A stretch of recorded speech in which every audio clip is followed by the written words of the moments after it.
2024-25 நிதியாண்டில் மொத்தம் 50,655 கோடி மதிப்பீட்டில் 8 புதிய தேசிய அதிவேக நெடுஞ்சாலை வழித்தடங்கள் ஒன்றிய அரசினால் அறிவிக்கப்பட்டன. அதில் உத்தரப்பிரதேச மாநிலம் மட்டும் 3 வழித்தடங்களை அது பெற்றிருக்கிறது. 8இல் 3 உத்தரப்பிரதேசத்திற்கு அவர்கள் பெற்ற தொகை 11,846 கோடி. குஜராத் மாநிலத்திற்கு ஒரு வழித்தடம் தந்திருக்கிறார்கள், அவருக்கு 10,534 கோடி ரூபாய்.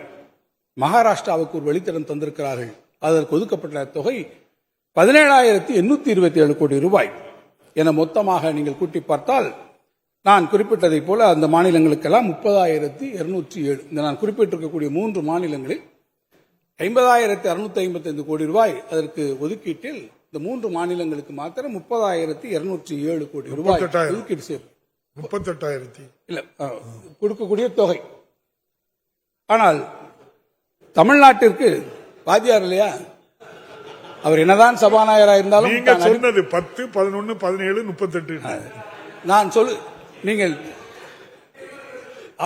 இதுல இருந்து நீங்கள் என்ன கவனித்துக் கொள்ள வேண்டும் என்றால், சபாநாயகர் என்பவர் மிகுந்த நடுநிலை பொறுப்போடு அவர் அமைச்சரே விட்டுவிட்டாலும் கூட அமைச்சரையும் திருத்தக்கூடிய பொறுப்பை நீங்க அப்போது நீங்கள் சொல்கிறீர்கள்.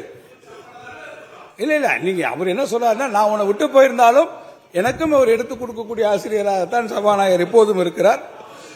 நான் என்ன சொல்ல விரும்புகிறேன் என்று சொன்னால், நிதி ஒதுக்கம் ஒரு பக்கம் இருக்கட்டும், இந்த 8 புதிய அதிவேக சாலைகளில் ஒரு சாலை கூட தமிழ்நாட்டிற்கு வழங்கப்படவில்லை என்பதுதான் நீங்கள் இங்கே குறித்துக் கொள்ள வேண்டிய கவனமாக கேட்கக்கூடிய ஒன்று. இதற்காக காரணம் 8 இருக்கிறது, அந்த 8லே ஒன்றை தெற்கிற்கு கொடுத்தால் என்ன, இதை பாருங்க, ஆல்ரெடி டெவலப் ஆயிடுச்சு என்று சொன்னால் எத்தனை இடங்கள் இன்றைக்கு நாம் செய்ய வேண்டிய இடங்கள் இருக்கிறது. நாம் மனசாட்சியோடு எண்ணி பார்ப்போம் என்று சொன்னால் நான் அதைத்தான் சொல்கிறேன். நீங்கள் எப்படி பாஜகவிற்கு அதிமுக எந்த அளவிற்கு நீங்கள் அவர்களோடு ஐக்கியமாகிவிட்டீர்கள் என்பதற்கு இது ஒரு நல்ல உதாரணம். காரணம் அவர்கள் அதைத்தான் சொல்கிறார்கள். என்ன காரணம், நான் வருகிறேன் நிதி பகிர்வில் வருகிற போது, பினான்ஸ் கமிஷனில் வருகிற போது என்ன சொன்னார்கள், நீங்கள் எல்லாம் டெவலப்டு ஸ்டேட்ஸ் என்று சொல்லக்கூடிய அந்த காரணத்தால் தான் தமிழ்நாட்டினுடைய உள்கட்டமைப்பை உங்களுக்கும் சேர்த்து சொல்வேன். நீண்ட பல காலமாக நாம் உருவாக்கி இருக்கக்கூடிய இந்த உட்கட்டமைப்பு, நாம் உருவாக்கி இருக்கக்கூடிய கல்வி கட்டமைப்பு, மருத்துவ கட்டமைப்பு, நாம் உருவாக்கி இருக்கக்கூடிய சமூக பொருளாதார காரணிகளுடைய வளர்ச்சி, ஆக இவற்றையெல்லாம் எண்ணி நாம் பெருமைப்படக்கூடிய அதே நேரத்தில் இவற்றையெல்லாமே குறித்து உங்களுடைய வார்த்தையில் சொல்ல வேண்டும் என்று சொன்னால், நீங்கள் டெவலப்டு ஸ்டேட் என்கிற ஒரே காரணத்துக்காக தமிழ்நாடு வஞ்சிக்கப்பட்டு பீனலைஸ் பண்ணப்படுகிறது என்பதை நீங்களே ஒத்துக்கொண்டிருக்கிறீர்கள். வளர்ச்சிக்கு வருகிறோம், வளரக்கூடிய பிள்ளைகளுக்கு நீங்கள் வளர்ந்து விட்டேன் என்பதற்காக ஊட்டச்சத்தை நிறுத்துவேன் என்பது எந்த வகையில் நியாயம்? எனவே நான் திருப்பி வருவேன் என்று சொன்னால் 8லே ஒரு சாலை கூட நீங்கள் தமிழ்நாட்டிற்கு தரவில்லை என்பதை நான் சொல்வேன். அதே போல நகாய் தேசிய நெடுஞ்சாலை ஆணையம் மொத்த செலவினமாக அவர்கள் செய்திருப்பது 27,986 கோடி தமிழ்நாட்டுக்கு நகாயிலிருந்து கொடுத்திருக்கிறது. ஆனால் உத்தரப்பிரதேசத்துக்கு நகாய் எவ்வளவு கொடுத்திருக்கிறது, 81,803 கோடி, தமிழ்நாட்டை விட 3 மடங்கு அதிகம்.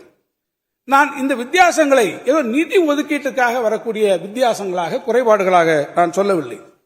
இது 2 மாநிலங்களுக்கு இடையே இருக்கக்கூடிய ஒரு அப்பட்டமான அரசியல் பாகுபாடு என்பது நான் குற்றஞ்சாட்ட விரும்புகிறேன்.